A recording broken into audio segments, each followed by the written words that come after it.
Camarines Sur Governor Luigi Villafuerte na mataang nagbabakasyon sa Siargao kasama si Yasi Pressman sa gitna ng pananalanta ng Bagyong Christine. Pero bago ang lahat, kung ikaw ay bago sa aking channel, huwag kalimutan na mag-subscribe at i-click ang notification bell for more trending news. Ang gobernador ng Camarines Sur ay tinawag ng mga netizens matapos umanong magbakasyon sa Siargao kasama ang kanyang girlfriend na si Yasi Pressman. Matatanda ang isinailalim sa Signal No. 2 ang buong Camarines Sur at karatig pa nitong lalawigan dahil sa direktang epekto ng Bagyong Christine. Ilang local media rin ang nagulat na umabot na sa lampas taong baha ang naranasan sa Camsur, kung saan ilang residente pa umano ang natrap at nananawagan ng agarang rescue sa kanilang lugar. Samantala, nag-viral online ang mga larawan ng gobernador ng Camarines Sur na si Luigi Villafuerte, kasama ang kanyang kasintahang si Yasi Pressman at ang kanyang ama na si Congressman El Rey Villafuerte, at ng ilang opisyal ng Sangguniang Kabataan, habang naninira ang severe tropical storm Christine sa kanilang probinsya.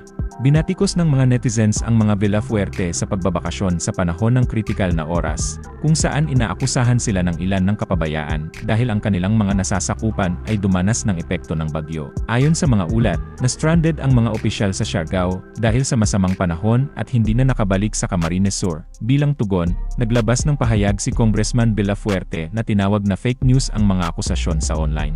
Nilinaw niya na ang mga kumakalat na larawan ay kuha noong Sabado at lahat ng SA officials ay nakabalik na sa Camarines Sur noong Lunes bago ang pagdating ng bagyo. Iginiit niya na kapwa siya at ang kanyang pamilya ay aktibong kasangkot sa mga relief at rescue efforts, na nagsasaad na sila ay personal na nagbigay ng mga rubber boat at nakikipag-ugnayan sa mga pambansang ahensya, internasyonal na organisasyon, at mga senador upang makakuha ng karagdagang tulong para sa lalawigan. Yan picture na kinakalat nila ngayon daw o kahapon. Nasa Siargao kami kasama ang mga nay sa iba't ibang bayan ng Camsur. Yan photo in Siargao posted kahapon or today was taken Saturday at lahat ng AC nakabalik na ng Camsur Monday bago pa nagbagyo.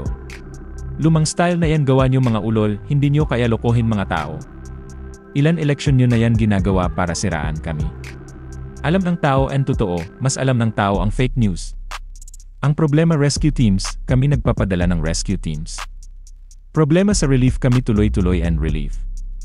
Kulang rubber boats, ako mismo at aming pamilya nag-ambag, kami mismo bumili ng mga rubber boats.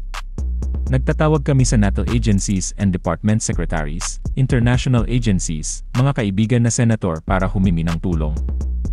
Sa kabila ng paglilinaw na ito, ang mga netizens ay patuloy na humihingi ng patunay na ang mga Villafuerte ay bumalik sa Camarines Sur, na nagmumungkahi na magsagawa sila ng Facebook Live bilang ebidensya. Sa oras ng pagsulat, walang ganoong patunay na ibinigay, na nag-iwan ng ilang pag-aalinlangan sa mga pahayag ng mga Villafuertes.